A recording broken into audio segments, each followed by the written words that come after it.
Welcome to ERi-TV English News Broadcast. It's now exactly 10:30 p.m. Asmara time, and we are ready for a domestic and international report for February 27th, 2026.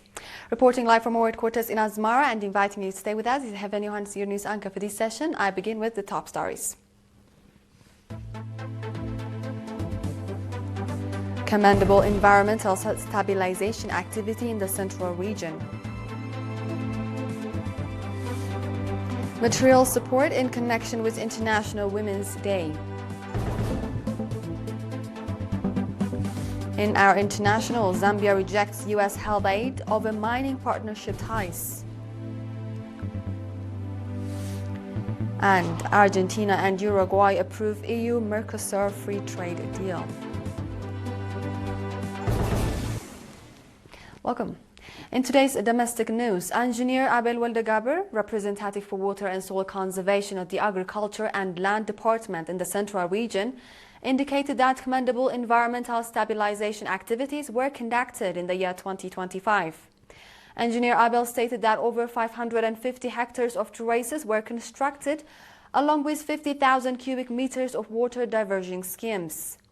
In addition, 3,750 terraces were built on agricultural land and over 1.8 million tree seedlings were planted. Engineer Abel further indicated that a dam in Ad Hawasha with a capacity of over 180,000 cubic meters of water, as well as a dam in Tsalot with a capacity of about 110,000 cubic meters, are currently under construction. Agricultural land cultivated through irrigation has also expanded from 1,500 hectares to 2,800 hectares. Regarding programs for 2026, Engineer Abel said that various development programs are set to be implemented in the villages of Lamza, Addis Anaf, Za'azaga, Himberti, Ameti, Geshnashim, Guritat, Dirfo, and Gul'i.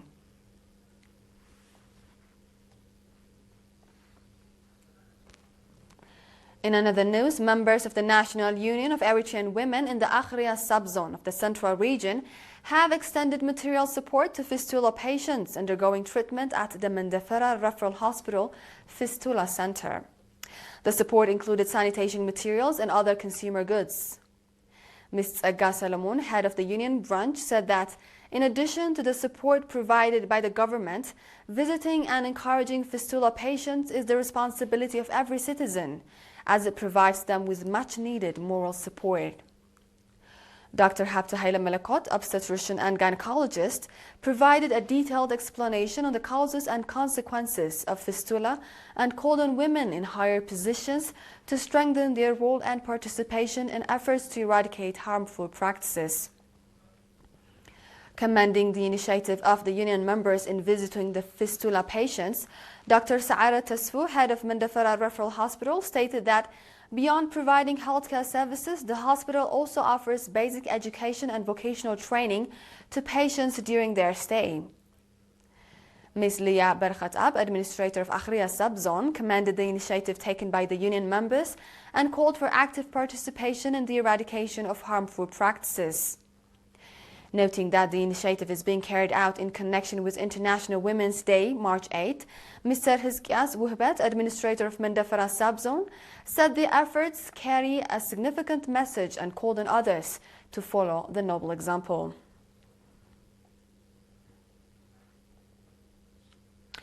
Moving on, the basic healthcare services provided by the Tinshai Health Station are significantly contributing to ensuring the burden on the Mansoura Health Center. Nurse Emmanuel Tawalde, head of the health station, said that the facility provides first aid services, maternal health care, vaccination and child health services, delivery services, voluntary counseling, and other essential healthcare services. Nurse Emmanuel also commended the support extended by the local community toward the development of the health station.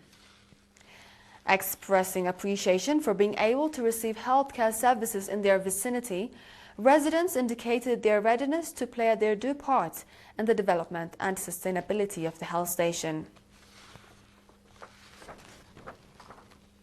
This wraps up our domestic news for this session. Dear viewers, we'll be back with international ones after the short break.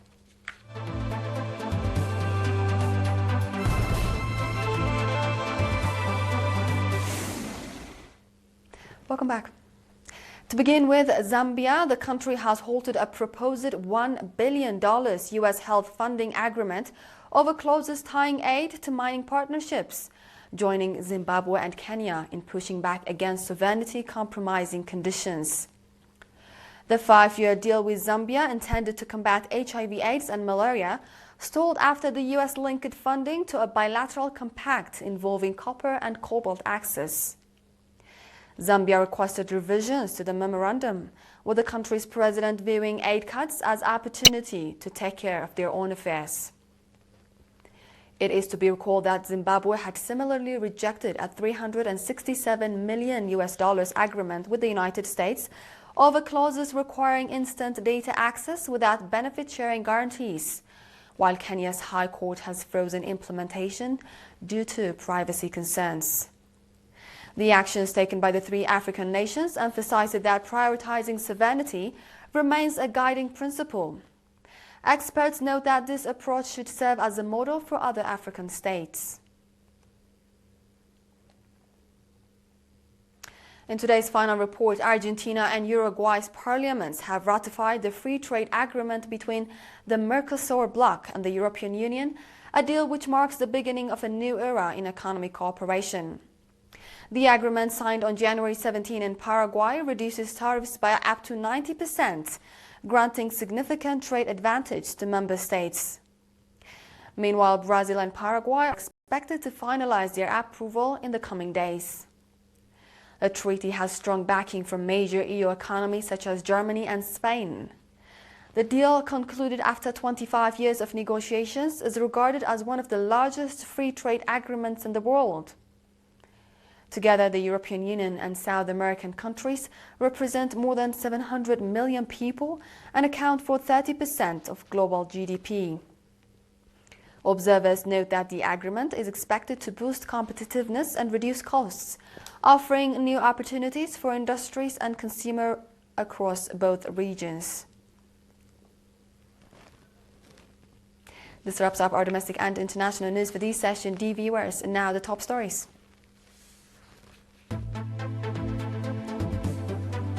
Commendable environmental stabilization activity in the central region.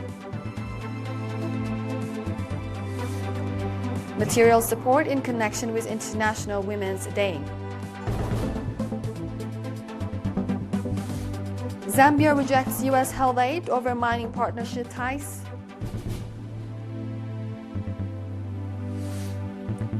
And Argentina and Uruguay approve EU-Mercosur free trade deal.